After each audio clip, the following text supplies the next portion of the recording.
બગસરા શહેરમાં આગામી અષાઢી બીજના દિવસે શોભાયાત્રાના અનુસંધાને શાંતિ સમિતિની બેઠક મળી. બગસરા શહેરમાં આગામી અષાઢી બીજના દિવસે શોભાયાત્રાના અનુસંધાને શાંતિ સમિતિની બેઠક મળી. બગસરા શહેરમાં આપાગીગા ગાંધી મંદિર દ્વારા આયોજિત શોભાયાત્રાને પોલીસ સ્ટેશન ખાતે શાંતિ સમિતિની બેઠક મળી. મેઘાણી હાઈસ્કૂલ ખાતેથી શોભાયાત્રાને પ્રસ્થાન કરાવશે. શોભાયાત્રા દરમિયાન પોલીસ બંદોબસ્ત ગોઠવવામાં આવશે. શોભાયાત્રાને અનુલક્ષી PIVK ગોલવેકર સાહેબના અધ્યક્ષ સ્થાને શાંતિ સમિતિની બેઠક મળી. શાંતિ સમિતિની બેઠક વિવિધ આગેવાનો સાથે હિન્દુ મુસ્લિમ સમાજના અગ્રણીઓ ઉપસ્થિત રહ્યા.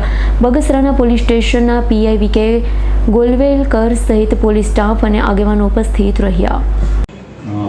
આગામી અષાઢી બીજના લીધે જે રથયાત્રાનું આયોજન કરવામાં આવેલ છે તેમાં બગસરા ખાતે મેઘાણી હાઈસ્કૂલની પાછળના વિસ્તારથી વિજય ચોક સુધી આપાગીગા સંત થઈ ગયા. ખૂબ જ સારા અને ગૌરક્ષામાં ખૂબ જ માનતા હતા. અહીંયાના લોકપ્રિય અને ખૂબ જ પરચા પૂરનાર સંત છે. ત્યાંનું એમ મંદિર છે. ત્યાં જ આ 300 થી 350 માણસોની એક શોભાયાત્રા સવારે નીકળશે અને ત્યાં વિજય મેઘાણી સ્કૂલથી ત્યાંથી સંપન્ન થશે અને સાંજે ત્યાં 2500 થી 3000 માણસો એકત્રિત થવાના છે. એ સંદર્ભે આજે અમે અહીંયા હિન્દુ મુસ્લિમ સમાજના અલગ અલગ આગેવાનો વેપારીઓ સાથે અહીંયા બેઠક કરી હતી. એ લોકોના જે કંઈક પ્રશ્ન હતા એને સમજ્યા છીએ.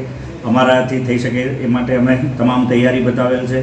પાર્કિંગની, ટ્રાફિકની જે પણ સમસ્યા છે એ 1000% અમે ઊભી નહીં થવા દઈએ અને સાથે મળીને આ પ્રસંગ સારી રીતે ઉજવવામાં આવશે.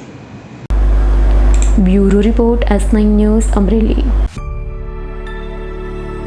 અમારી તમામ માહિતીથી અપડેટ રહેવા માટે જોડાયેલા રહો S9 ન્યૂઝ સાથે.